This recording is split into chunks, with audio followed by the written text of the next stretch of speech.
All right, thanks for coming. Yeah, I'm used to sometimes when I'm asked to give a talk on a Saturday during the summertime, not having a big crowd. I actually rented a cabin just outside of Lake Lure for the weekend, so I'll be hiking this afternoon and throughout the rest of the weekend to enjoy this lovely weather. But as I was driving here this morning, I thought, man, if it were me, I'd be out in the woods, not coming inside. So again, yeah, thanks for coming. This is already a great audience. I appreciate it. I'm going to talk about black bears, but first I want to just talk a little bit about what I brought today. I saw some of you were looking at some of this stuff before the talk. Please feel free to look at it after I get done talking. First, this little bear cub. A lot of people are like, oh no, why do you have a mount of it? What happened? Unfortunately, it was hit by a car. Roadkill mortality is the second leading cause of death of bears in North Carolina. And one of our bear hunters called me up and said, there's this bear cub, it's beautiful, I would hate for it to go to waste. And so I have a colleague of mine that now does taxidermy, and so we were able to preserve it, and now at least it can serve as an educational function. At least going to go to waste. But other things, I'm going to be talking about our BearWise educational efforts towards the end of the talk. But this is all my bling bling to give to you. I don't want to go home with it. So please feel free to take it. It's to help promote our BearWise program. So please, if you didn't get a chance to take a look at it or pick things up, please feel free to do after the talk. Have skulls, claws.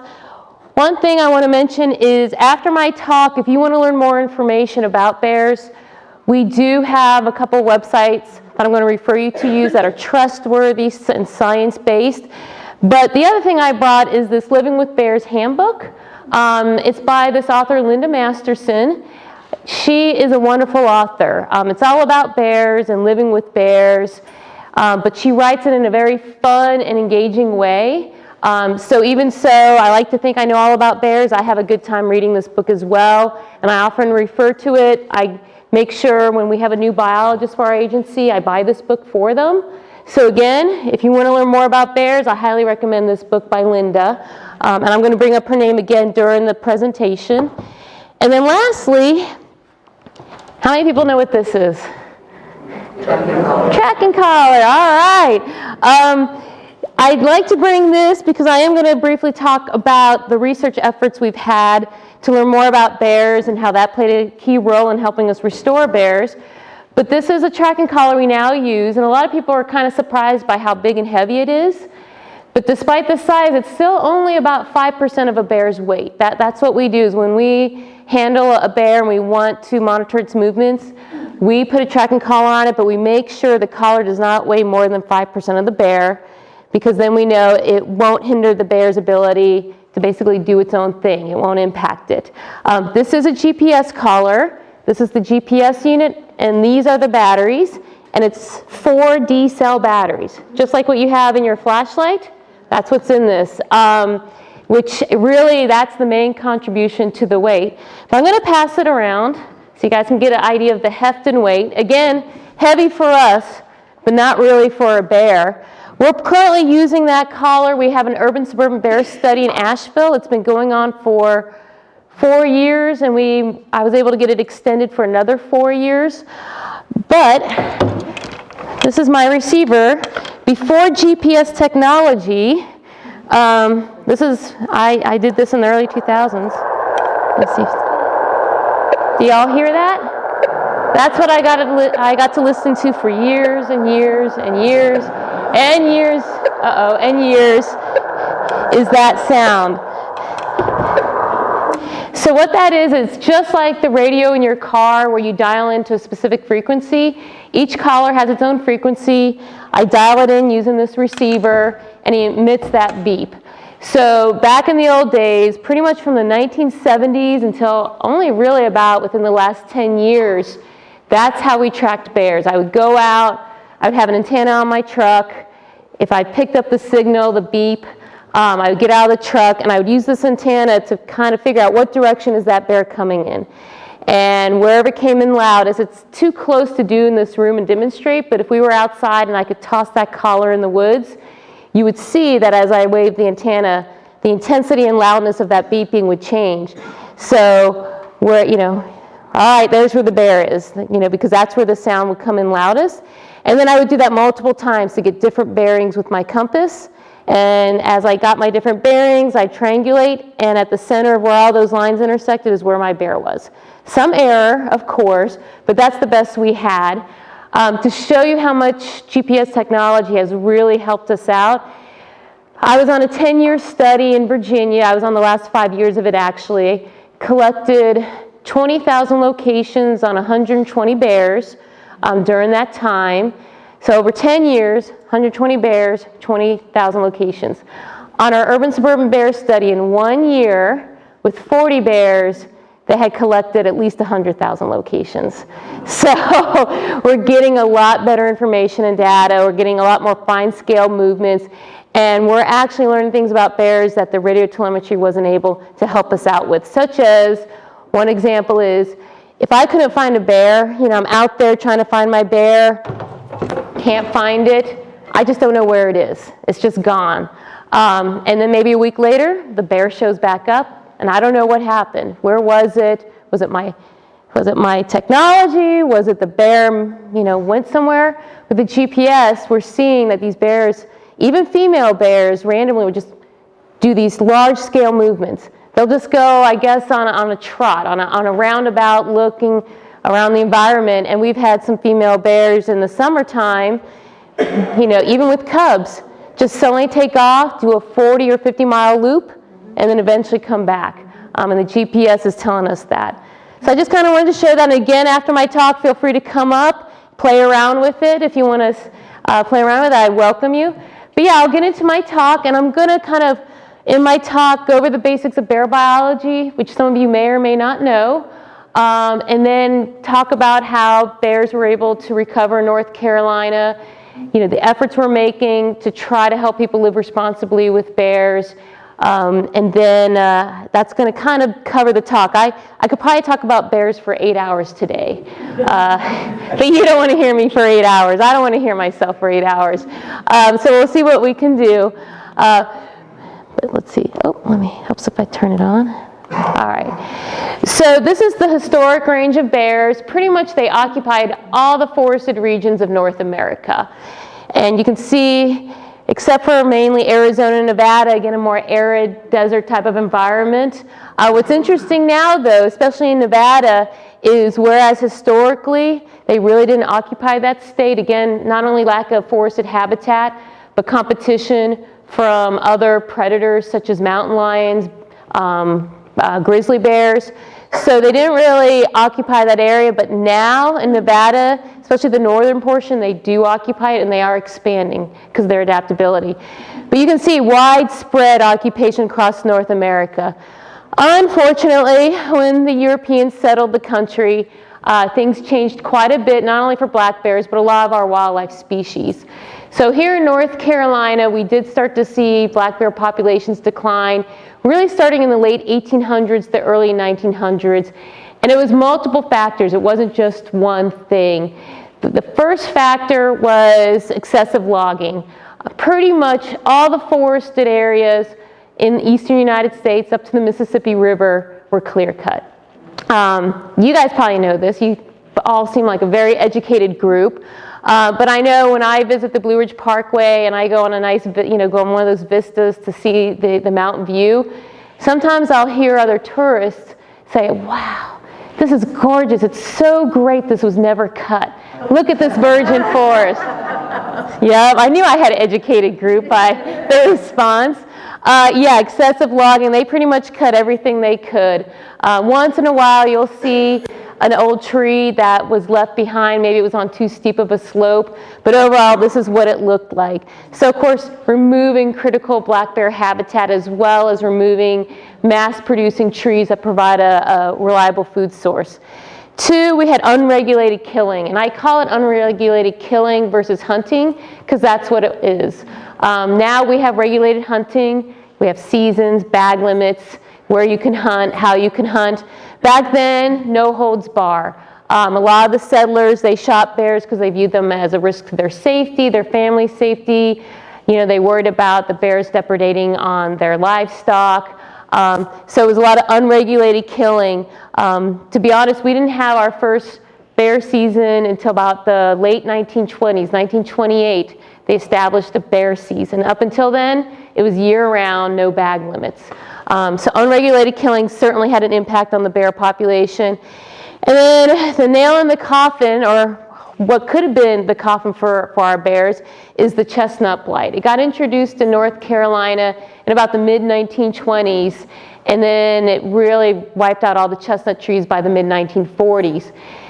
Why that really played a role versus, you know, just removal of the other mass-producing trees is the chestnut tree was a very reliable food source for bears every year. With white oaks and red oaks, you see a lot of variability in mass production, acorn production from year to year. Sometimes you'll have a good year, and the next year it's a poor year, whereas the chestnut tree was reliable every year. So it served as a reliable source of food every fall for these bears, and it was very abundant.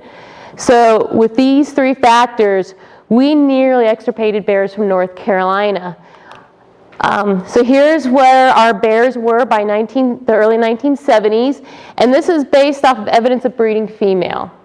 So, because if you have breeding females, you can have an established bear population. In the early 1970s, they decided to finally, that my agency had been focused on trying to restore other species. Believe it or not, the #1 animal that was hunted from the 50s, 60s into the 70s was squirrel. That was the top game species because we hardly had deer, especially here in the mountains. We hardly had any deer because of the pressure over the past decades. So in the 60s, John Collins, he was our first bear biologist. He said, we've got to do something about bears. Their populations are not recovering. We have seasons, but they're still declining, to the point that bears were almost listed as a species either special concern or threatened in North Carolina because of the population declines.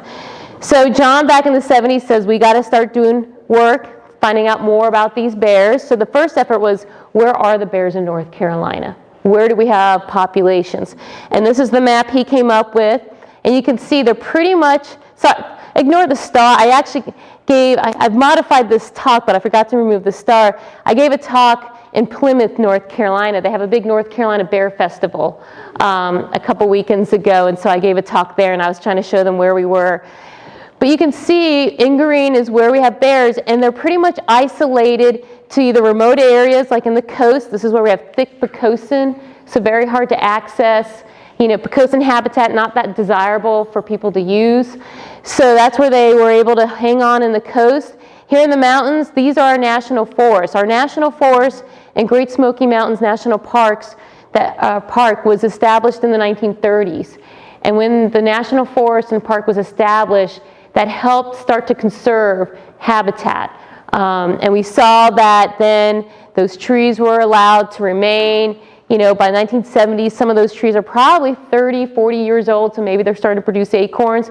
So that's where we saw our bears, in Nantahala National Forest, Pisgah National Forest, and the Great Smoky Mountains National Park.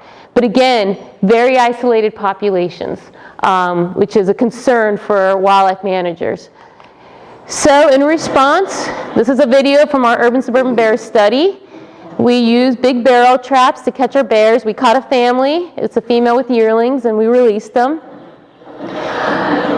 We started to do research in the 70s, and since the 1970s, we've pretty much had ongoing research projects. We're always learning about bears.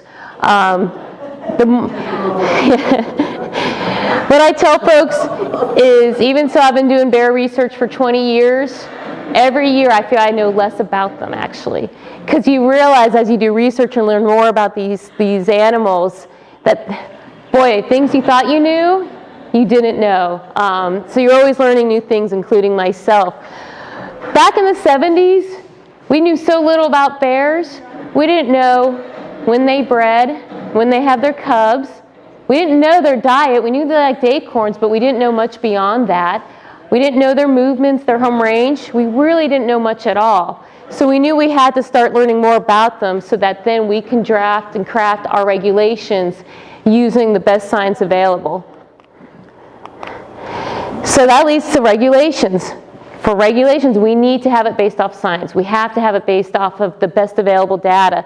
So in the 70s, we did what seems now like some pretty basic things. We created a bag limit of 1 bear. Before that, you could shoot up to 2 bears. We said, nope, we're going to be conservative. Reduced it to one bear, and that remains to this day that you can only harvest 1 bear with your bear stamp that you have to purchase. We said, you have to report to us that you harvested a bear. Back then, before, if you harvested a bear, you did not have to tell us. We would send out a voluntary survey and hope that someone responded. But now it's required. If you harvest a bear, you must report it to us so we can find out more about, well, how many bears are actually being harvested by our hunters? We didn't know that before the 1970s. Again, some pretty basic things that now it's like, duh, we should know that, but back then that wasn't happening. And then we passed other regulations. We shortened seasons. In some counties, the season was actually closed to allow those bear populations to increase. Again, things seem basic now, but back then it was somewhat controversial.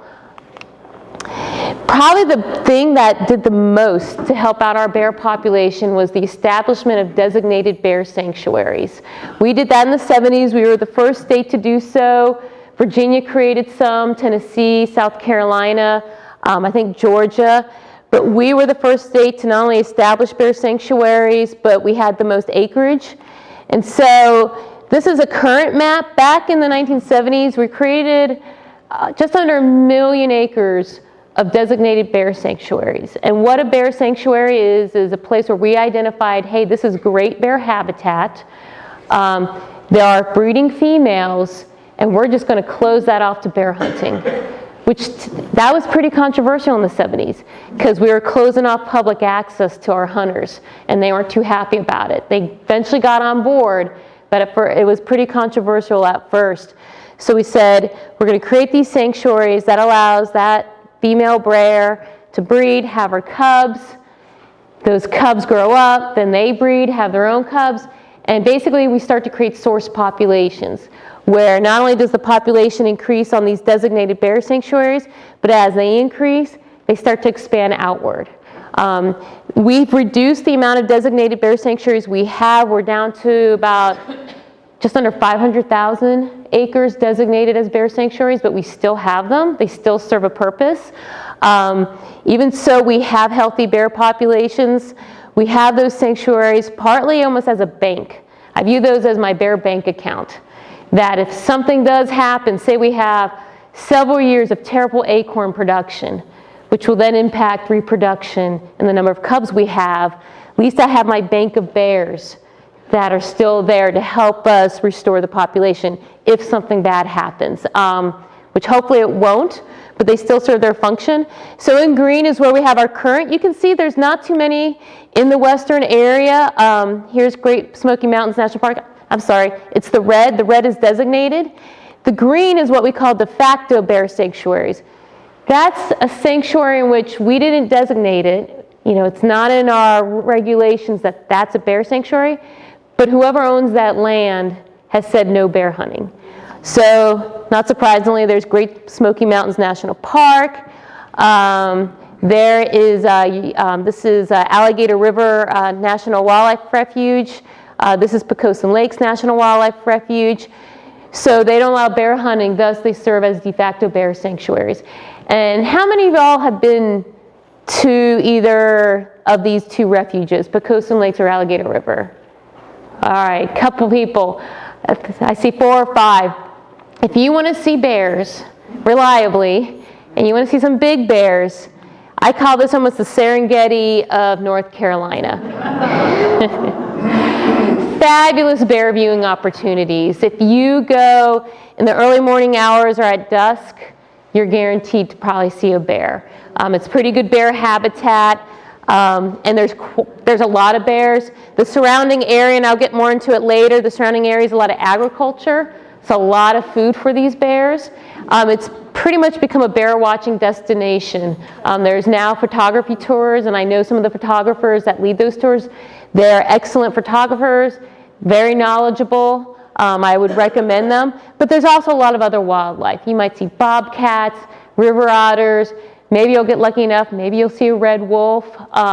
So it's just an excellent area to visit, although it's quite a drive from here, but I definitely highly recommend it. Yeah. So sanctuary establishment played a critical role. We view it's the #1 reason we have the bears we have now. But again, there's some other factors. Enforcement, again, seems pretty basic. But if we're going to have regulations, we need to have someone that's going to enforce those regulations. My agency, which is the state agency responsible for managing and restoring wildlife in North Carolina, we got created in 1947 mainly as an enforcement wildlife agency. Because from, let's see, the first bear season was 1928. They started passing other laws to try to protect wildlife. There's no one around to enforce the law. Sheriff's Department's like, not our jurisdiction. Town police, not our jurisdiction.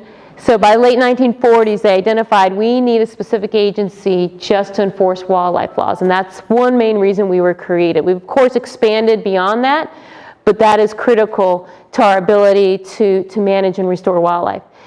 And then I always give credit to bears themselves. We can only do so much. The really bears, we have to give bears credit for their restoration. They're highly adaptable. Back in the 70s and 80s, we used to think they needed large expanses of forested habitat to thrive. That's still the preference. You have a large expanse of forested habitat, you have a lot of food resources, as well as they're not that close to people, which tends to get them in trouble. But they're a lot more adaptable to human disturbances. It used to be thought that they couldn't live near human disturbance, such as subdivisions, housing developments. Yeah, I hear some chuckles. We know that's not the case. They're very adaptable. What I tell folks is they've really learned to live with us. Hopefully we can learn to live with them. Hopefully it's a two-way street. So again, going back to our range map, here's where we were in the 1970s. Again, isolated disjunct populations in isolated areas of North Carolina. 10 years later, this color is hard to see, but it's light blue. And you can see we're starting to see some expansion. In fact, we see some expansion where this bear population's connected. We see some expansion in the coast. 1990s, we start to see we finally have populations connected. We don't have them isolated from each other. 2001, they're starting to creep towards the Piedmont, mainly using our river basin systems, such as the Cape Fear, Neuse River, Catawba. All the major river systems and watersheds through North Carolina, bears use those as highway systems. If there's a river, creek, they will use that as a highway to travel. It's a great travel corridor.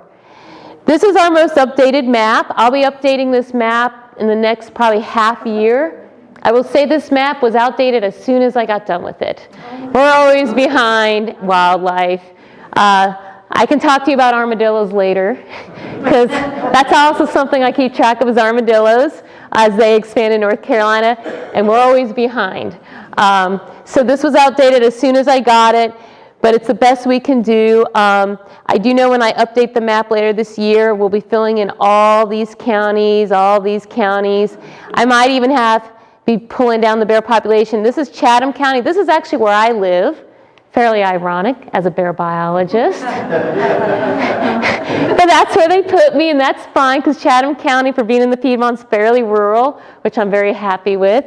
But we have bears moving through. This is one of the Cape Fear river systems. We have bears traveling in about 2 to 3 miles from where I live. I live right about here in the center of Chatham County. About 2 to 3 miles from my house, someone sent me a game camera photo of a female with cubs.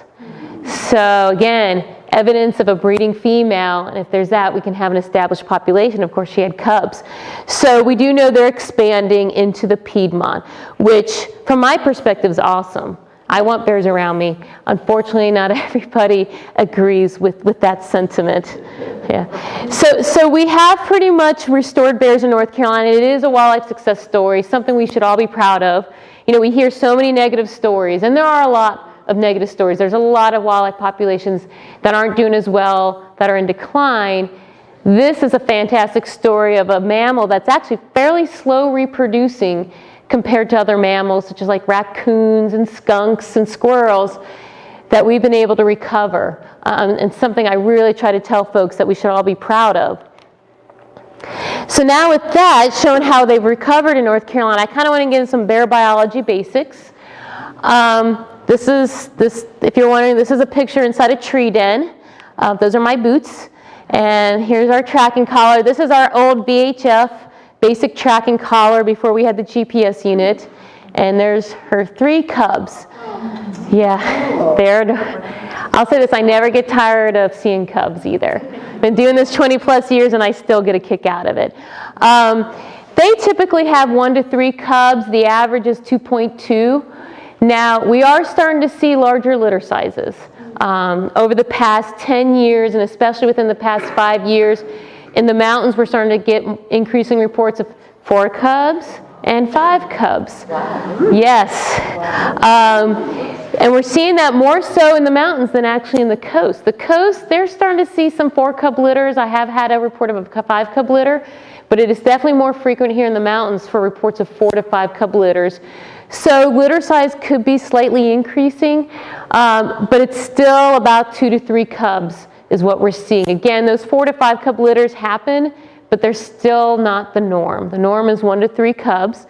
They're typically born January through February, though we've had cubs born in mid-December. In the coast, we had a female with cubs that was disturbed in mid-December by some farm machinery. And then the latest I've heard is early March.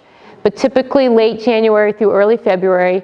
And they do stay with the mom for about 1.5 years. They stay with her for 2 seasons. So the next 2 pictures are just examples of various bear dens that I've encountered. Again, the key thing is adaptability. They are very adaptable to finding habitat that they can make do with. And the example is dens. So this is a bear den. You know, they do prefer tree dens. I'll go back to this slide. You can see it's really tight in there. When we have a research project that involves doing den work where we have to go in and immobilize the female with drugs, because yeah, she may be sleeping pretty hard, but she'll still wake up to us. So we do have to dart and anesthetize her. When we do that work, the person that gets to go into the tree den is your smallest person. So whoever is the smallest gets to go in because we know they can fit. You know, I've had projects in which, you know, the big beefy guys and they're like, oh, I'll go in and dart the bear. And we're like, nope, you're too big. We're going to send in the little one. So yeah, when I talk to kids, I say, yeah, if you're small and little, you're going to be perfect for this line of work. But we see, you know, it's really tight. They typically like to den in oak trees because oak trees can be susceptible to having cavities within them. Usually an oak tree that's at least 36 inches DBH or wider. Again, it has to be large enough that they can fit. The cavity itself doesn't have to be that big. As long as they can get their head in that cavity hole, they can usually squeeze the rest of their body in. I've seen some pretty small holes that I've been impressed with how that female bear got inside. But you can see it is tight. There is no room for movement, and that's perfect for this female bear. You know, she doesn't, and when she's in the den, she's not eating, she's not defecating. You know, sometimes they don't hydrate. You know, so she's really got to use her fat stores on her body, the fat she's gained over the fall, to provide her energy, not only for herself, provide energy to provide milk for the cubs. The last thing she wants to do is use all the air around her to heat up with her body. Just like us, you know, you tighten up in a sleeping bag, that's much more efficient than having a lot of air around you. Same with bears. They are much more efficient thermoregulating in tight spaces, but especially a tree den. But they don't always choose a tree den because sometimes those dens aren't available. So they adapt. This is a ground den. This is actually outside of Asheville. What is it, 240 is right down the hill. So she's then fairly close to the highway. There's power lines here. It's hard to see, but there's power lines here, and the power company had gone through and cut a lot of limbs, a lot of trees down to clear the power line, make sure nothing was going to fall on them. And so they created this slash pile. Well, this female found this slash pile, and this is her entrance, and that's inside. So there's my hand, a little walkie-talkie just to give you scale. So she was in that den with her cubs. That one was 3 cubs. She had 3 cubs. Here's another den. This is a snag. Here's the cavity. There's a river right here. It's actually the French Broad River. So she probably traveled along that river, found that snag, and that's inside. It's 2 pictures. This is a picture of me from the top. That's our researcher, Jen. She's now the PhD student on the urban-suburban bear study. She is the smallest person, I know. She's a little shorter than me, definitely skinnier than me, and she's perfect for these tree dens. So you can see, look, there's even space around Jen. She's so little. She's great. So this is our female bear. This is the tracking collar that got passed around. Again, very tight inside, which is perfect for that bear. This is up in Virginia. This is a fallen tree. We see a lot of what we call root ball tree dens. So this is one, and this is underneath it. The thing that is remarkable to me is, even so overall bears prefer tight spaces to den up in, you'll still get females that den in fairly open areas. I'm always amazed when I see this. So this fallen tree did provide some shelter from wind and from snow, otherwise fairly open. But she made a nest, and she had 2 cubs, and she was successful raising those 2 cubs. Here's a rock cavity in Virginia. Those are my drug vials. You can see, kind of give to scale. This is the entrance, and that's inside. Again, very small space. I will go back to that tracking collar. As good as GPS technology is nowadays, we still rely on that signal we hear, the beeping, to actually locate the den. The GPS location will put me maybe within 50 to 100 feet, but then I got to rely on that signal to listen to really narrow down. And you can see, if you were hiking in the woods, you'd probably hike by this rock cavity and never think, hey, there might be a bear in there. It's amazed me where bears den and how easily they can be hidden. Again, you think this large-sized mammal, it can easily hide from you, and you'd never know it was there. This is one den that I haven't decided if this is an old chicken coop or some kind of shack, but this was also along a river, and this area had flooded and washed this piece of debris up on the bank. And so this is kind of the wall, this is the roof, and we had a bear, that's her nest, that made a den right underneath. This is one we tried to work her up. Bears, I'm starting to notice, especially in North Carolina with these milder winters, they're not as lethargic when they're hibernating as they were when I did work in the early 2000s. In the early 2000s, I could usually sneak up to a bear and dart it, and it might lift its head, and I'd be quiet, and the only thing I think of is it thinks like it got stung by a wasp or something, I don't know. But then it'd go back to sleep. These bears, even so they're hibernating, they're fairly alert. So I wear a lot of camo. We all wear a lot of camo when we approach these dens. We look weird. If you are in the Asheville area and you ever see a group of camo folks in February or March, that's us. So we're not a bunch of hunters hunting illegally outside the season. We're trying to sneak up on bears. And this is one where she didn't have cubs. It was just herself. I tried to sneak up, and actually I was able to sneak up, and when I darted her, she took off. So I wasn't able to get a picture of her in the den, but that was her nest. So these are development of cubs. And the only reason I was able to take these photos is when I was at Virginia Tech, we did have a captive bear facility in which there would be what were determined as nuisance bears. Nuisance is a subjective term. I view it as a very subjective term. What's a nuisance to one person is an awesome bear observation to another person. Yep. But the game department of Virginia had determined that these bears were nuisances, and for the most part they were probably causing property damage, some type of human conflict. And they would actually bring them to Virginia Tech. We had a captive facility. We'd put these female bears, usually late July, August, in the facility. We'd release them in April or May. So they would be able to go back to the wild. But during the time they were at our captive facility, we could do a lot of research, because by the time we got them, they had bred. So we knew they'd have their cubs, and they would have their cubs while in our facility.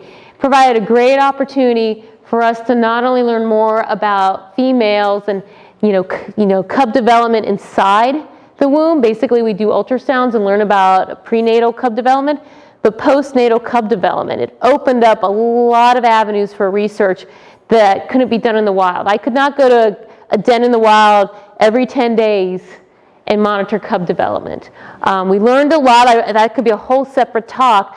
But this shows the development of these cubs. As a side note, when we released these females back in the wild, they usually, actually, I can't recall any of them ever causing conflicts again, because they just wanted to have nothing to do with people. And I don't blame them. So there was a positive outcome for those bears. But you can see at 5 days old how the lack of development. The ears are closed, the eyes are closed, there's no teeth, very fine fur. When a female has cubs, she actually doesn't put that much energy into producing the cubs. Most of her energy is going to producing milk. That's the greatest demand. It's, to be honest, cheap to produce cubs, which is why we're starting to see, I think, these 4 and 5 cub litters is these bears are trying to maximize cub production. Let me try to have 4 or 5 cubs, and hopefully I'm healthy enough to provide enough milk for them. But if I'm not, and only maybe 3 of 5 survive, I've still got 3 cubs. So cubs are cheap to produce. They're born, they crawl to mom's belly, and they just stay there. They stay warm, they feed when they want, they sleep when they want. At 25 days, their ears are starting to open, their eyes are cracking open a little, and then we see at 45 days, they start to look like what we know as a cub. But again, slow development. At 75 days, this is usually just before we release them back in the wild, they have their claws, teeth have erupted. But again, they are very, very dependent on mom when they're first born. So, yeah, if you're walking in the woods and you hear this noise, just walk back, because you are near a bear den. This is what it sounds like. It's not something we're able to document too often. This was a bear den we worked. We handled the cubs, and then as we got done working with them, we put them back with mom. Usually the cubs, after we've handled them, they just want to get back to mom and be warm. This little guy was hungry. He didn't care we were there. He just decided, I'm going to eat. I don't care if these two-legged things are here. I'm going to eat. So we got to videotape it suckling. And again, it sounds like almost like a cat purring is what it reminds me of. Is that the cub doing that, or is that the mom? That's the cub doing it. Yeah. They make that noise, anytime they're feeding on her, they make that noise. It's probably just, this kind of like our cats. When they're content, they start purring. So one question I get a lot is, how long do bears live in the wild? It's hard to determine. There's so many factors that can impact a bear. I'd say our average bear lives to at least, 9 to 10 years old or early teens, but they can live quite a long time.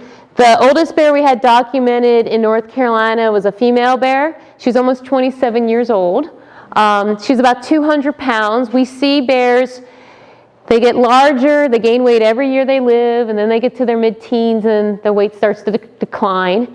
That was in McDowell County. Our oldest male was almost 25 years old. That was out on the coast in Bertie County. And the way we're able to determine age, we can't determine age by looking at them. I've had people try to convince me otherwise, but you cannot. You can tell that's a cub, that's probably a yearling, but once they reach adulthood, it's you have to pull the tooth. And so what we do is we pull this premolar, it's behind the canine. The reason we chose the premolar is because researchers knew, okay, we got to age these bears that we're handling through the tooth, but we don't want to pull this canine because that can impact the bear's ability to feed. We don't want to pull a molar, same reason, it's a key role in grinding food. What tooth can we pull that won't impact the bear's ability to feed once we release it? And it's this premolar. It's pretty much like our wisdom tooth. It really serves no purpose. And I'm actually seeing more and more. I've been doing bear research for 20 years now. Just in that 20 years, I'm encountering more bears that do not have this premolar. I go, and I'm like, there's no upper premolar. Sometimes I'm lucky enough that there's a lower premolar, and I'll pull that. The only thing I can think of is it's just like our wisdom teeth. It serves no function, and with some people, their wisdom teeth don't erupt. I think the same's happening with bears. Sometimes their premolars aren't erupting through the gum line. So I pull that premolar. The key thing I need is that root, and just like counting rings on a tree to determine the tree's age, we do the same thing with the bear's tooth. Every year a bear lives, it adds on a growth layer. And with female bears, we can actually determine when she had her cubs. Because when she has her cubs, again, all her energy is going to lactation, so that growth layer is going to be a little bit thinner. So we send it to a lab in Montana. They're the only lab in North America that ages not only bear teeth, but any type of wild animal tooth. And they'll tell us, yeah, this bear had cubs at 3, 5, 7, and 9 years old. Again, really good data for us when we're trying to look at populations. The oldest bear that's ever lived, that's been documented, was 37 years old in Minnesota. Female bear that they had first started tracking in the 1980s. They would lose track of her, and then they'd recapture her a few years later, put a tracking collar on, and then they'd lose track of her. But they finally, she finally passed away at 37 years old. So that's the oldest bear documented on record. Another question is census. A lot of people are curious about the census of a bear. Eyesight is pretty much like us. It used to be thought that the bear's eyesight was poor, but it's pretty similar to us, and if anything, they tend to be nearsighted, which I'm slightly nearsighted. I think a lot of folks are slightly nearsighted. That's the same with bears. Very acute hearing. They can hear sounds at a much lower threshold than we can. They can direct their ears sometimes to try to really focus in on a sound, so their hearing can be acute. That's what they're known for, is that, their nose. The smell is excellent. Their smelling, they determine, is probably about 7 times better than a bloodhound. Yeah, it's impressive. It's hard to study how far a bear can smell. It's not like we can put smell at a certain mileage and then ask the bear, can you smell that or not? Just we can't. But, through various studies, one study documented out west that they were tracking this bear, and it just suddenly took off in a straight line direction, and 20 miles later, it went to a moose carcass. So they think bears can smell anywhere from 3 to 20 miles away. It probably depends a lot on wind direction and scent, but at least 3 miles to 20 miles. And that's why I tell people that are backcountry camping, don't think putting your toothpaste and chocolate bar in a Ziploc bag in your backpack in your tent is going to keep a bear from smelling it. It can smell it. It's just phenomenal. We really can't even imagine how good their smell world is. But unfortunately, that's what gets them in trouble, is that nose. I wish I knew the background behind this picture. I don't. It's just fabulous, though. It's a fabulous photo. And it's a great demonstration of strong homing instincts. A lot of wildlife has strong homing instincts, and bears certainly fall within that group. That's one reason we do not relocate bears in North Carolina, because they're going to find their way back. They want to find their way back. I equate it to if I pulled up on the street, pulled you into my van, and then drove down to Miami, Florida, and dropped you off. You wouldn't stay there. You're in a foreign environment. You don't know, you don't have a job, so you don't have resources. You don't have a home. You don't know where the food is. You don't have friends. You don't know who's going to compete with you. You're going to try to get back home because that's what you're familiar with. You know everything in your home area. You know where your grocery store is. You know where your home is, where your shelter is. Bears are the same way. If we move them and dump them, they're in a foreign habitat. They're not going to stay. We see this actually with a lot of wildlife, snakes in particular. A lot of people, luckily, are starting to learn that snakes are beneficial, but they also don't like them in their yards. So they'll move the snake a few miles away. They think they're doing the right thing. They're not. You move a snake with about a mile away from where its original home range is, it's not going to survive, unfortunately. It's too foreign of an environment. So I try to encourage people, please tolerate the snake. Please, if you don't bother it, it's not going to bother you. Bears are even more so. The best example of that strong homing instinct is going back to that Virginia Tech captive facility I mentioned. We had a female bear with cubs. She had 4 cubs. We released her in early May, about probably 60 miles from where she was originally captured. She took off right away. She made a straight line distance, which we were able to tell because we had a tracking collar on her. Within less than a week, she was back at her original capture site. And that's after being at our facility for 8 months. Wow. She knew how to get back. How? Lots of theories how, but she was able to get back. Again, strong homing instincts. Yeah, does anybody recognize where this, you might recognize where this is when the camera pans up. I want to get into bear behavior. It's common, isn't it? Yeah. Someone's in the window, look. Yeah, there's some idiot there. Oh my goodness. Yeah, that's it, downtown Asheville. Wicked Weed Brewery's just, a half block down the road. I show this for a couple reasons. One, to show typical bear behavior when it feels threatened, is to avoid the threat. Bears, unfortunately, are stereotyped mainly through movies or sports teams' logos as, vicious. For the most part, if they feel there's a threat, they're going to run, hide, or climb. Especially climb, because since they were cubs, when they were a cub and mom sensed a threat, mom would vocalize, huff, and those cubs, boom, go up the tree. So since cubs, they've learned that if there's a threat, to go up a tree and avoid it. That's typical. I like to show this video too, because there's a lot of idiots there. I don't know any of them, so I can say that. Yeah. Hopefully you don't know any of them either. They crowded the bear in. The only way to escape was for that bear to go up. Again, that bear's crowded in, and yet it still is trying to avoid people. Then you had people on the other side that are like, oh, cool, bear's about to fall on top of me. How neat. That's what makes my job hard. Another example of avoidance. Do we see what the bear's avoiding? What is it? It's a cat. Yes. I think we should allow hunters to use the aid of kitty cats to hunt bears, because that would be just hilarious. But if you can actually YouTube videos where there's a bear coming up to the screen window of someone's house, and the person's cat will be like there and swat the window or his, that bear's out of there. It doesn't take much. For the most part, bears, they just want to avoid the threat. Curiosity. This gets bears in trouble because when this bear stands up, people view it as a threat. Unfortunately, people see a bear stand up, oh my gosh, it's going to attack me. I don't know how it's going to attack you. It's going to just, it's going to shuffle.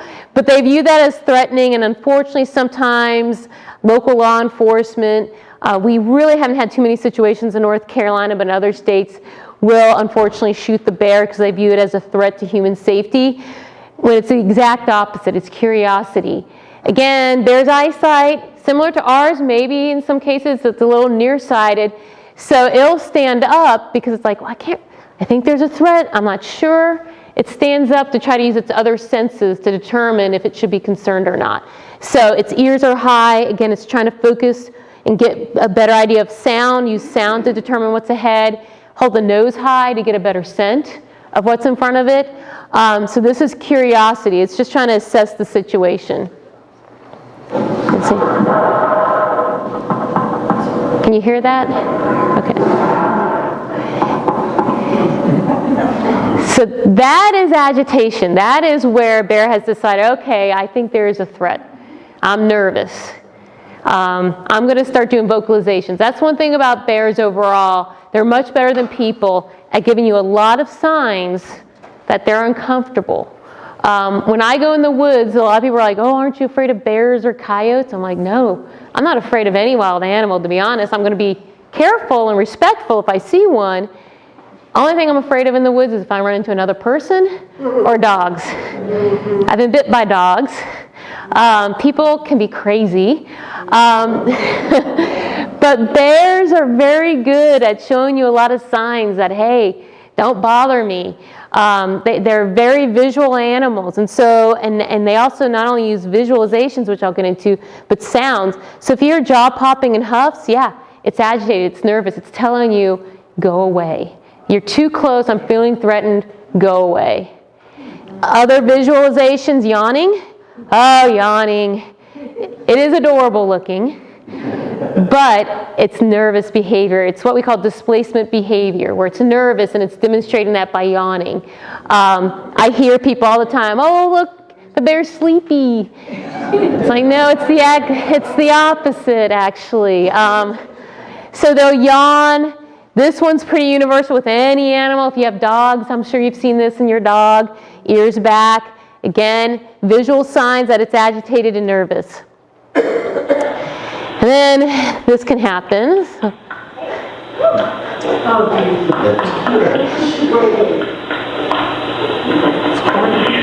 It's chomped, it did some jaw popping, did a bluff charge.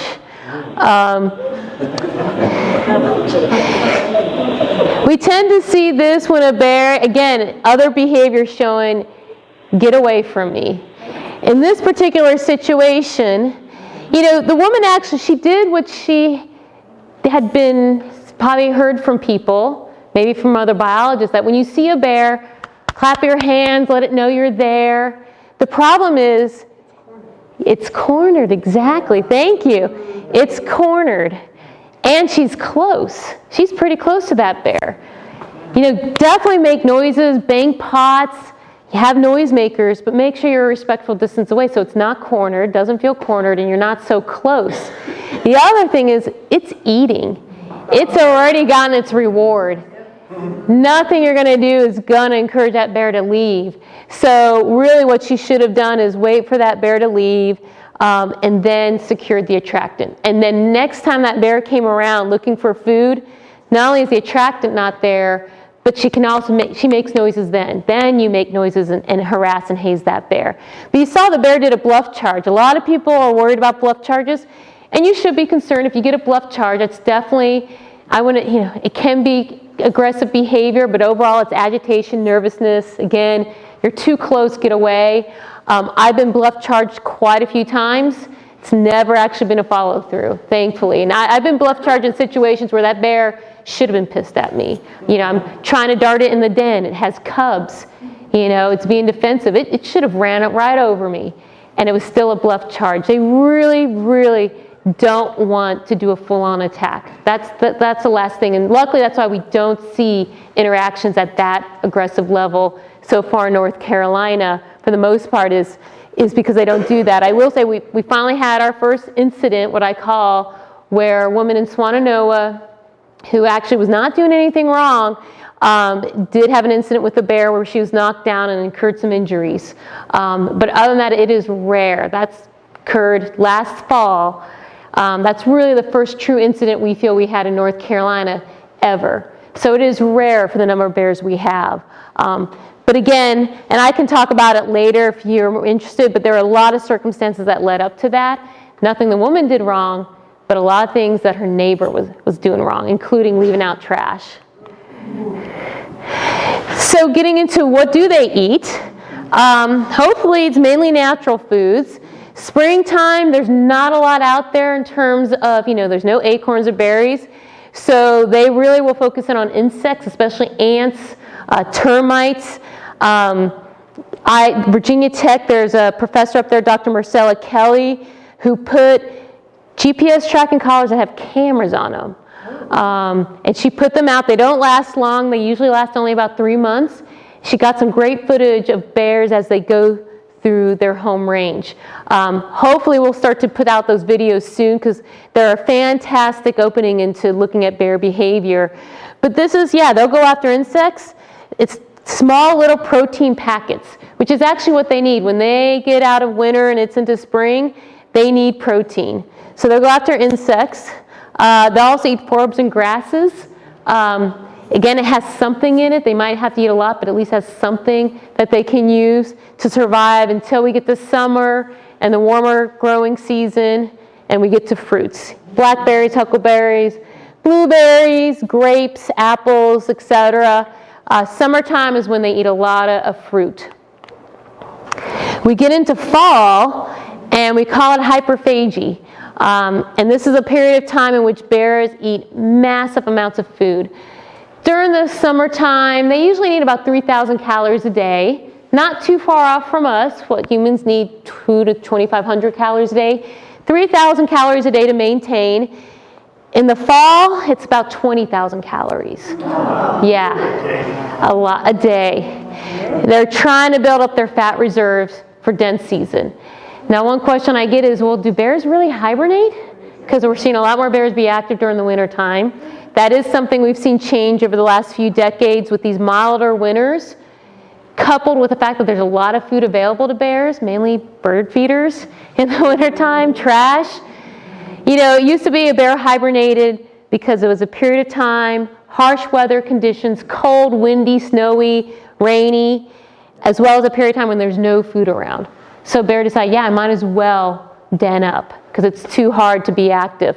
That's not the case anymore. So we are seeing bears become more active, yet they still go, every bear, whether they hibernate or stay active in wintertime, they go through a hyperphagy period where they can eat those mass quantities of food.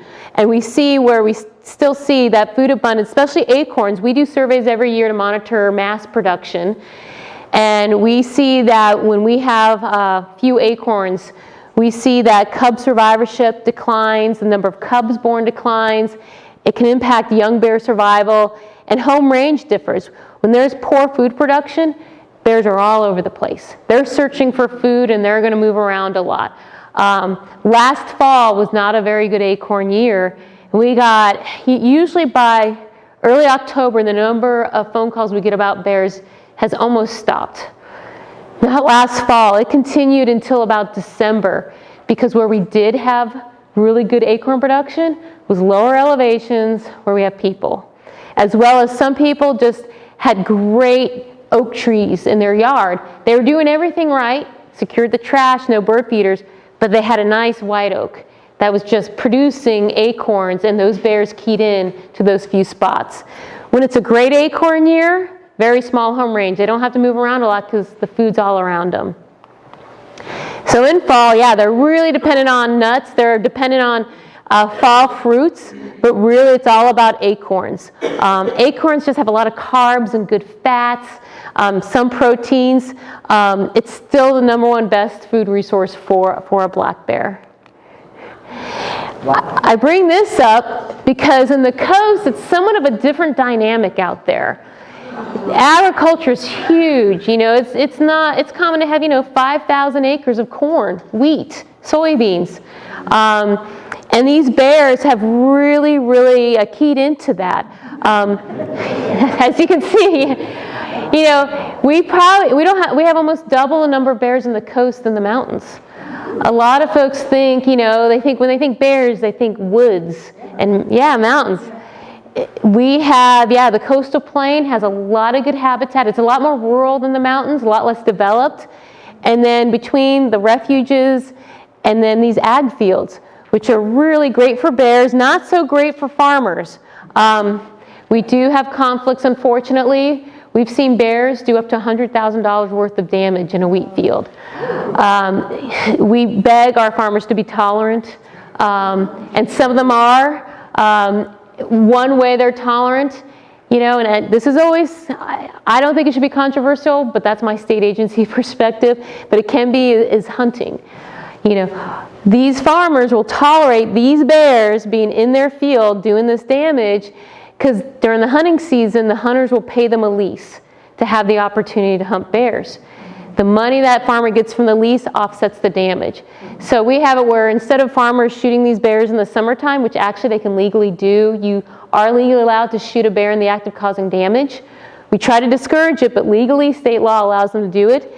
We try to have them tolerate, so if a bear is taken, it's in the fall when it's going to be utilized. And it is utilized. I work down there during the bear season to collect biological samples, and when these bears are harvested, everything's used. The hunter keeps the skull and the fur, usually the meat. If he doesn't keep the meat, he donates it to the local community. And I know some of these local communities, they eat bear meat year-round. I've tried it. I actually think it tastes better than deer. It's delicious. And so that's the other thing. A lot of people think, ooh, who eats bear? I would eat it all the time if I could, to be honest. It's very healthy, a lot of protein, but that animal is utilized. So at least the hunting season allows this animal to be utilized, as well as it's harvested legally instead of being taken in the summertime. But provides a lot of calories for these bears. That's why those bears are so large in the coast. And that's what this slide shows. So this is not a dead bear. This is a bear I trapped in Pocosin Lakes National Wildlife Refuge in 2005. I don't know how much it weighed. It was too big for our scales. My guess was 600 pounds. His fat, before I darted him, he wasn't happy with me, and his fat just rippled. It just rippled. It was amazing. But in North Carolina, for our bears that are hunted by the hunters, we do take a tooth and we weigh the bear. And if you look at the top 10 bears in North Carolina by weight, it has to be at least 735 pounds to be top 10. We usually get a bear at least 700 pounds every year. That's why I had this at the bottom. For scale, your average grizzly bear is 400 to 600 pounds. So we have some very large bears in North Carolina, and it is due to that agriculture. Again, the refuges that allow these bears to live a long time, as well as all that food that they're able to eat. In the coast, in Washington County, pretty much the Albemarle Peninsula, where you have Beaufort, Washington County, Hyde, Terrell County, those male bears will gain about 100 pounds a year. On average. Our biggest bear was 880 pounds. That is a world record. We have yet to see another black bear that large on record. So we hold the world record as the largest bear by weight. And 7 of the top 10 are taken on that Albemarle Peninsula. Again, if you go to those refuges, you will see some of these large bears. It's very impressive. The female bears can get pretty big, and they can gain a lot of weight quickly. I caught a female bear in June. She was a small thing, like 125 pounds. She was a little old thing. I put a tracking collar on her. She got weighed again in November. She was 295 pounds. She found a good food resource. So she had more than doubled her weight. That's the other thing. Again, another talk.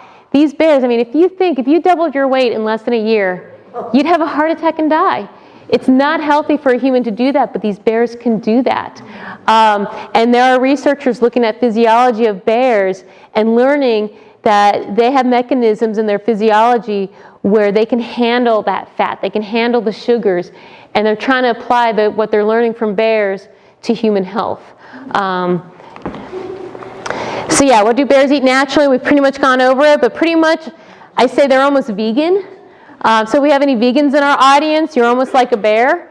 They will eat insects, and you can see insects comprise the second largest portion, 16%, followed by animals, and that's mainly scavenging. But sometimes they will kill a fawn. If they happen across a fawn, they will kill it. And chickens. Oh yeah, they like chickens. They like just like we do. Yeah. But overall, they're vegetarian, almost vegan. Plants are 80% of their diet. However, that's what they're going to eat if it's available. And the reason why is okay, yeah, what would you eat? All right, so that's a bag of dog food. That's a bird feeder. This is their natural food, corn. What would you eat if you needed 3,000 calories a day? Anything you could. Anything you could. Anything that gave you the best bang for the buck. And that is to meet 3,000 calories a day, all the bear has to eat is 7.5 cups of dog food, about 1 pound of sunflower seeds, or it can eat 3 pounds of corn, or 12 pounds of blueberries, which I calculated is, I think last time I counted, it was about 15 pints. So you'd have to buy 15 pints at the grocery store to get 3,000 calories. They'll still eat fruit, of course, but if this is available, why not? They can get the calories they need like that, versus maybe having to spend half a morning or all morning to eat that many blueberries. So here's another one. I know exactly what I would eat. This is a picture, it's hard to see, but this is a picture of a bear that killed a chicken and then ate it on this person's porch. Yeah. Well, the person who took the picture, it was not his chicken, so he wasn't as offended. And he put this on Facebook and said, best excuse to be late for work, because he couldn't get to his car. So, yeah. So then here are tent caterpillars and then our acorns. So what would you eat? Well, again, only 10 donuts to get your daily need. 2 to 3 chickens versus 1.5 pounds of acorns and 3,700 tent caterpillars. That's why they key into our food resources around our house. As a side note, this is what we use to catch bears. We get day-old donuts from Ingles. We sometimes have to compete with the food banks for those donuts, but they are generous with us. And I will say every bear biologist I know, including myself, oh, we love day-old donuts. I was able to survive grad school because I would eat day-old donuts. And then one last thing is beehives. This is the Mac Daddy of food resources for a bear. Any guesses how many calories are in a beehive? A typical beehive that has like 10 trays in it. Thousands, yeah. It's estimated if we include everything, the honey, the larvae, why isn't it coming up? Let's do that. There we go. Almost 70,000 calories. And that's not the entire colony. That's one of these boxes with 10 trays. The bears actually, when it goes after a beehive, the honey is just extra, but it's not actually going after the honey. It's going after the bees. The bees, the larvae, lots of good protein, calories. The honey is the icing on the cake. But that is why if you are in bear country and you have beehives, if you don't have issues with bears, you will. So this is why, I mean, my gosh, they could be fine for weeks eating a beehive. So if they go in there, will they just use one hive or they go through all of them? They will go through all of them. Because even so it's that many calories, you know, it's looking a lot of honey, the beehive. So it depends on the size of the beehive. This one's pretty big. The bear will probably hit some of them and then come back later. This one, they might go through all of that. And we've seen that happen where they'll go through everyone. They'll just gorge. And they can handle it. Again, unlike us, they can handle eating that vast quantity of food without getting sick. Okay. Like a fence, does that work? Yep, and that's what I'll show you. For some reason, my clicker's not working, so I'll have to. And that leads us to, managing human-bear interactions. This person's not in the room today, are they? That's all right. Stupid human behavior. This was taken a few years back on the Blue Ridge Parkway. I guess she really wanted her Coke back. And then this, unfortunately, was along the highway in Dare County. This was a bear that showed up, and who knows how. I mean, this is something some of us talk about in our agencies. We want to be there when the bear first starts getting habituated, just to see the start of it, to see that evolution. We rarely get to see that evolution, and this is one where we don't know how it started, but that bear keyed into the fact that if it hung out the highway, people would stop and feed it. Yeah. And people would tell their friends. We had a local DJ encouraging people to do it. It became an issue. Unfortunately, stupid human behavior is not a good outcome for bears. We did have to remove that bear lethally. We didn't want to. We tried to encourage people not to feed it. The local biologist, Chris Turner, he would show up and tell people don't feed it. But he showed up one time and the bear crawled into a van that had kids in it. Well, to be honest, even if it didn't have kids, if it just had adults, we'd be concerned. But in this case, it was a whole family, and that's when he's like, all right, unfortunately, I've got to lethally remove this bear. We don't do that often. We've had to lethally remove bears twice in the past 8 or 9 years. So luckily, we don't have to do it too often, mainly because we encourage personal responsibility in this state. Is that legal? That is not, no, that's not legal. I'll say that would be legal if he was handing the bear an ear of corn or raw peanuts. Because in North Carolina, it is illegal to feed bears processed food. You cannot give bears processed food.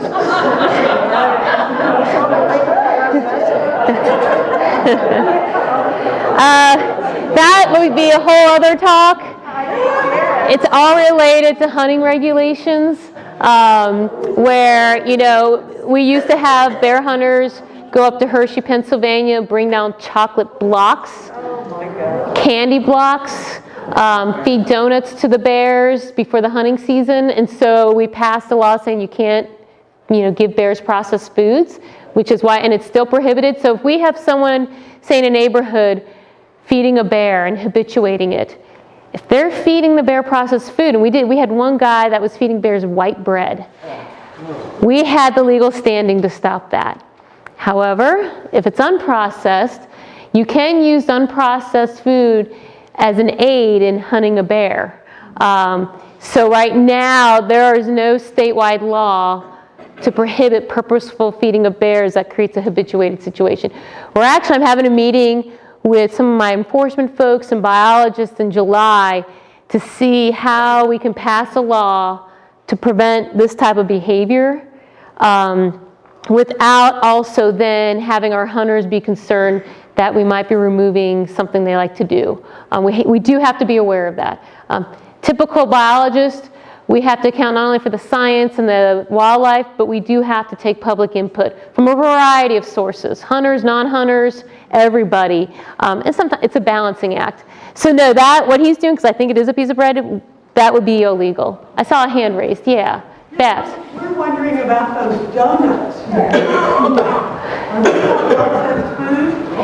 Yeah, donuts are definitely processed food. Oh yeah, that would be illegal. Oh, but I thought you were using those for the... Well, we can use them. We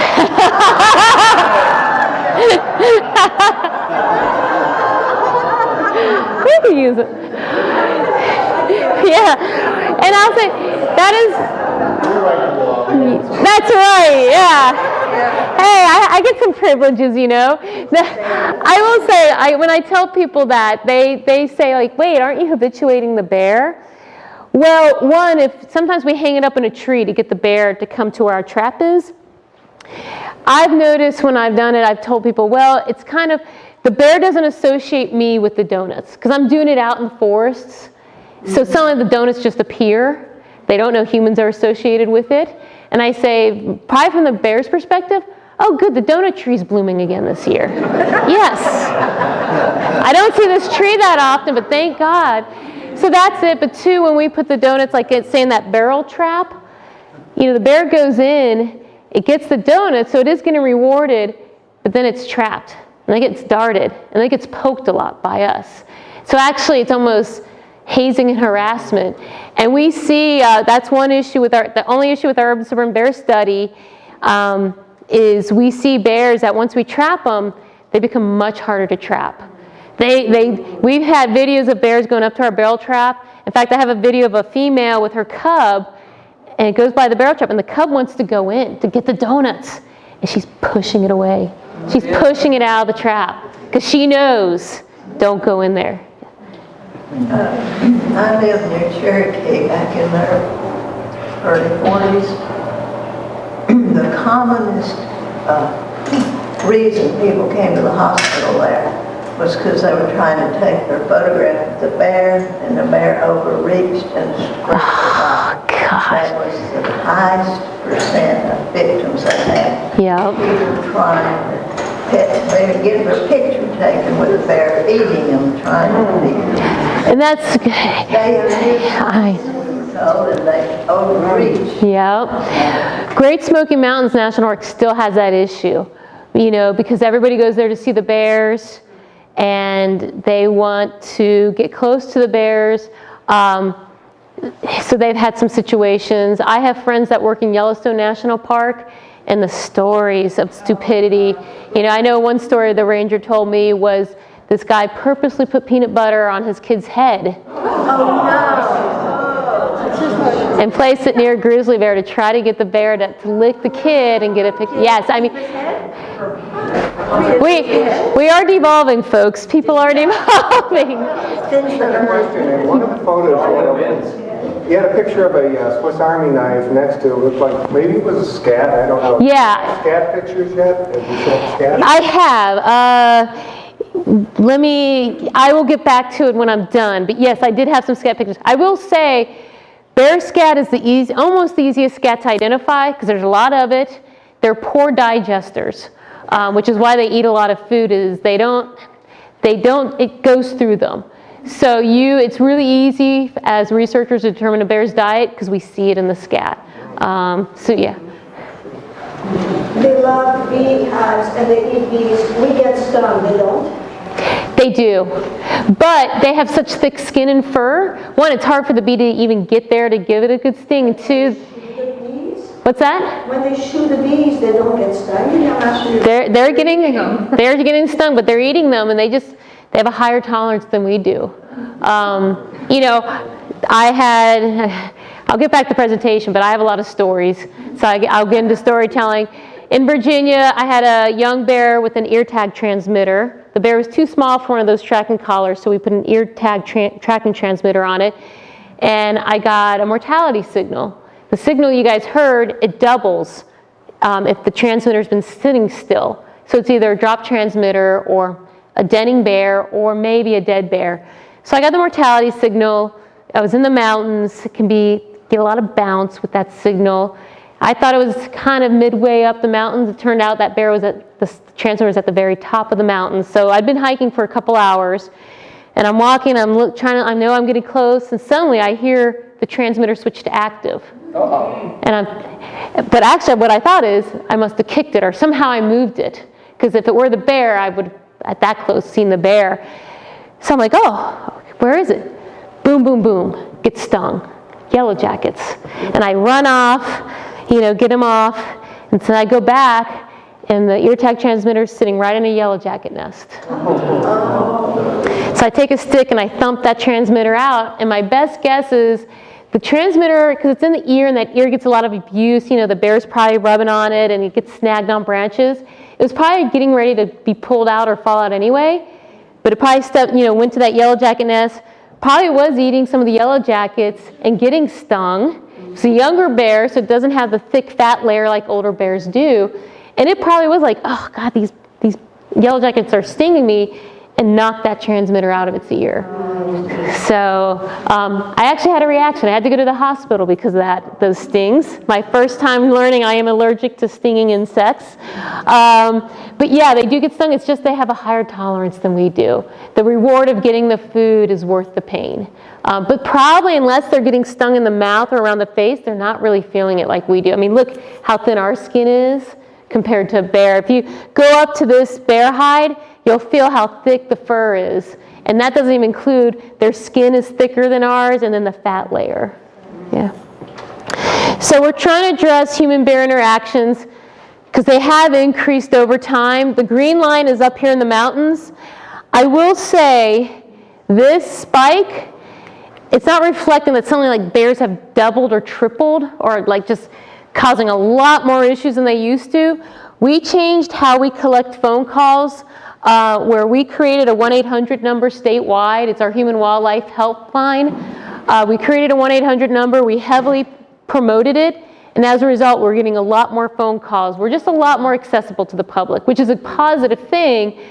But that's one reason we saw that huge increase. But overall, a trend of increasing human-bear interactions. And an interaction can be anywhere from someone reporting us that they saw a bear in a neighborhood to where maybe the bear's causing damage, maybe getting into the house.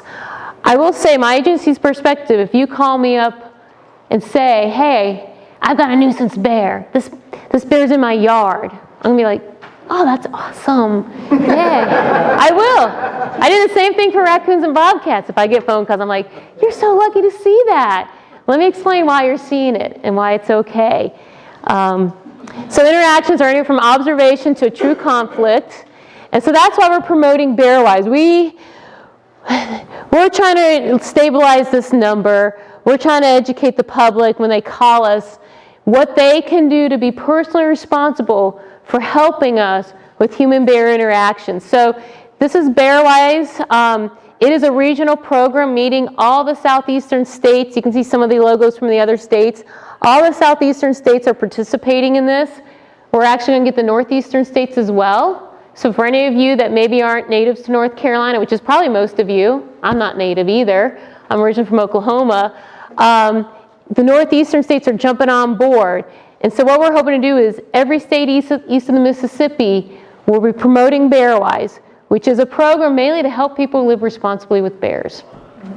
You know, it used to be, we realized as the state agencies, we had the same advice to the public. There's a bear in my yard. Okay, what's attracting it? And usually it's a bird feeder or garbage for the most part. We all would tell them, secure your bird feeders, secure your garbage, but we were telling them in different ways. And we're starting to see a lot of folks from Florida are moving into North Carolina, same New Jersey folks, New York. A lot of people are moving into North Carolina or at the very least vacationing. We're hoping that they start getting exposed to BearWise in their state, and then they come here, oh, they hear it again. And eventually, hopefully, it'll start to kind of sink in. Kind of like Smokey the Bear. When you see Smokey the Bear, you know it's something about forest fires and preventing them. We're hoping when people hear about BearWise, they know it's something about living with bears. We're trying to use that as a program, not only to help people live responsibly with bears, mainly by talking to them about things they can do to minimize or prevent human-bear conflicts. And we're hoping to start to encourage community initiatives, and that would mainly be by creating BearWise certified communities. That's something we're doing first in Asheville, and we hope to expand, is get communities, especially HOAs or maybe even towns, to become certified BearWise communities, and I'll explain that in a minute. The main thing is just by promoting the BearWise basics. To be honest, it is probably about 95% of bear phone calls can be resolved by implementing the BearWise basics. Not all. We have some situations where it's going to take more, but most phone calls in which someone is expressing a concern about bear can be resolved through the BearWise basics. And most of it, as you can see, is securing attractants, securing pet food, securing garbage and bird feeders, cleaning your grills.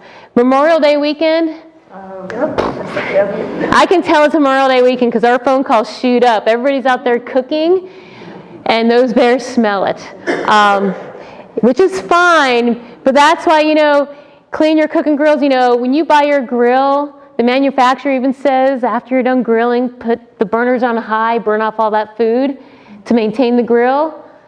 Not only does that make your grill last longer, but again, it reduces the odors that an animal is going to be attracted to. I know I have a grill outside on my porch, and when I don't do that, the possum likes to visit my grill. So I get possums visiting my grill if I don't clean it. The last thing is letting neighbors know, because it is community initiatives. If you see a bear, let your neighbors know, hey, we've got a bear in the neighborhood. Are your bird feeders up? How's your garbage? Working together. As the famous saying goes, it takes a village. It truly does. So what do we mean? Securing attractants. The big thing is trash can and bird feeders. Two top causes. What this picture is we are working with various manufacturers on making bear-resistant trash cans. This is Uno. He is at the Western North Carolina Nature Center. He is, exactly. This is a poly cart from the city of Asheville, and we were trying to see if we could retrofit that cart with a latch to make it more bear resistant, which it did. Without that latch, that lid would have been open and the bear would have gotten rewarded. This case, that bear really had to work, Uno had to really work, and he never really got access to the can. He was able to pry it open a bit, but he never fully got access. That's a much better situation than no latch at all. So we're working on testing that. There are other examples. This is a homemade example. This is a homeowner who put his own latches on his trash can, and this bear had been visiting and getting into his garbage. The bear would pull the can off his deck, and there'd be garbage all over the hillside. He put these latches on. The bear still dragged the container off the deck, but as you can see, never got access. And that homeowner said he never saw the bear again. Because again, there's no reason for that bear now to visit the house because there's no attractant. So we are working on this. It's still a challenge. Truly bear-resistant trash cans are expensive. They are on the market, but they're expensive. They start at $225 a piece without shipping. So we're trying to work with the manufacturers on how to reduce shipping costs and reduce the overall costs. And we've got some ideas, but we're still working on it. But if you are interested, we have put together a list of resources for finding bear-resistant trash cans, because it's hard. It took us a half year to come up with this. Go ahead. The Ace Hardware in Hendersonville, I bought one there, and the bear has been able to gouge it, but he hasn't, and he will figure eventually. But right now, he hasn't figured out how he's got to get a finger under something and twist it over. But he's knocked it over, he's gouged it. Wow. Gotten dirty. I had to go out and wash it. Do you remember do you know what the manufacturer it is of the trash I can? told somebody yesterday, and it's just a few letters. Toter? It didn't cost as much as $200. That's good. I'm trying to, I'll have to think which one that could be. I've had this whole, 6 months. Yeah. Okay. We're working with the Ace Hardware in Asheville as well to start carrying them. It can be actually hard. Home Depot around Asheville used to carry them. They stopped because they take up a lot of floor space and not a lot of people are buying them. We're trying to encourage them to carry them again. Most of the time you can only get it online, but we do have a list because we were finding it was challenging to tell people who really wanted a bear-resistant trash can where to find it. And your experience is, yeah, that particular bear may eventually figure it out, but if you have other bears, a lot of bears, they'll try it and then they won't be as persistent. Yeah. And you had to come back for maybe 2 weeks. Yeah, that's good. That's great. So there's that. There's some more simpler solutions sometimes. Oh my gosh. That's so scary. It's a scary clown. It's scary. It creeps me out every time I watch this video. I know.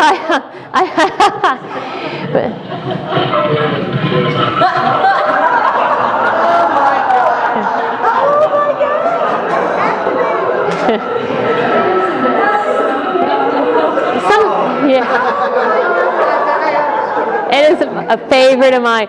Sometimes we overcomplicate how we can resolve a situation. Yeah. If you're willing to have a scary clown on your trash can and have to see that every day, you're probably going to prevent some conflicts. Now, a habituated bear might eventually overcome that scary clown, but again, you saw that bear. That bear's like, oh, I'm out of here. I don't know what to do with this. So, and that's good. That bear might not ever come back.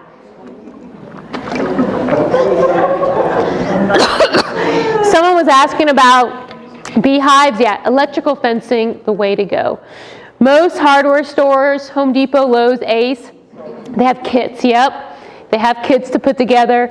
What I tell folks is, this is around a beehive, obviously. This is actually someone that had a bear get into his chicken coop and kill some chickens.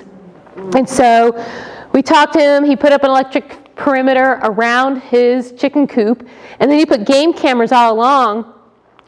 Bear came back, kept trying to figure out a way to get in, could not get in. Guy never had a problem again. One usual tip I tell folks is if they have a persistent bear, like the bear's been getting in a while, and they just put up the electrical fence, I tell them put peanut butter or a piece of bacon on the wire. Encourage that bear to bite. It'll get zapped. It's a little mean to the bear, but it really learns its lesson. That mouth is sensitive. So hopefully that's a really good lesson for the bear, and that's more likely to also encourage the bear, woo, I'm not going back. No, electrical fencing, I can't say enough about electrical fencing and how effective it is. It's just buying it and putting it up takes time, but after that it can be very effective. I mentioned BearWise communities. I was supposed to have some of these forms in my box and they weren't in there. It is online, but we are starting to create BearWise certified communities in which the community has said they're going to be BearWise. They're dedicated to be BearWise. These are the various steps to do it. But the big thing is the implementation process, and that's going to be the hardest to do. We tell folks first, find out, are you seeing bears in your community? Because, I'll say this, if a community in the Piedmont, say in Raleigh, wants to be BearWise, hey, I'm not going to stop you. But you don't have bears. You can be raccoon-wise or coyote-wise maybe, but not bear-wise. But go ahead. But do you have bear activity? What type of bear activity? Is the community supportive of doing something about it, being part of the solution? We have someone become a BearWise liaison. They're the point of contact between that community and our agency to talk with and organize. But the big thing is implementing some BearWise certification requirements, and that is, what are the attractants, and let's secure them. It's not necessarily buying a bunch of bear-resistant trash cans. We would love that, but again, cost is a factor, and getting those. It could be as simple as, don't put your garbage out until the morning of pickup, if you have pickup. I know that's good. It makes a difference. Yeah, there's still a chance a bear might get into it. The bear kind of wanders in the early morning, he gets to it, but it's much better than it being out there for 12 hours. Going back to that Swannanoa incident in which we had the woman that was injured by the bear, she would put her garbage out the morning of, but not her neighbor. Her neighbor across the street would put it out the night before. And so over the summertime, this female with cubs had learned, oh yeah, if I go on this street, I can get garbage. They learn patterns. They know when trash pickup day is. So they're remarkable animals. Their memory is phenomenal. To be honest, it has to be. They have to know where the food resources are. So the bear was getting into it. She walks out at night. It's 10 o'clock. She goes to walk her dog. Goes down her driveway, around the car that's parked at the base of the driveway, and sees cubs in her neighbor's trash. Because again, her neighbor put the trash out the night before. She picks up her leashed dog. So the dog's leashed, but of course it's reacting. It's starting to bark at the cubs, and she knows, I need to go back to my house. She's doing everything right. She goes to get back to her house, and that's when the female went after her, being protective of the cubs. But also that bear, because that bear had been coming all summer, had gotten habituated. It kind of had gotten used to, I'm not getting harassed by people. I'm getting all this food. So yeah, in that situation, unfortunately, we did have to lethally remove that female. The level of aggression she showed to the woman and the injuries were pretty severe. And we didn't want that bear to do it again, because that bear learned, hey, it kind of learned behavior. I was successful in knocking down this threat. I can do it again, could teach its cubs. We did relocate the cubs. They were old enough to be on their own, so we relocated them into the national forest. But that situation where the onus is on that neighbor. That neighbor created that situation. Again. What are the hours that they're most active? They're most active at night. They start to become active, as the sun's setting at dusk, and then they're active at night, usually into the early morning hours.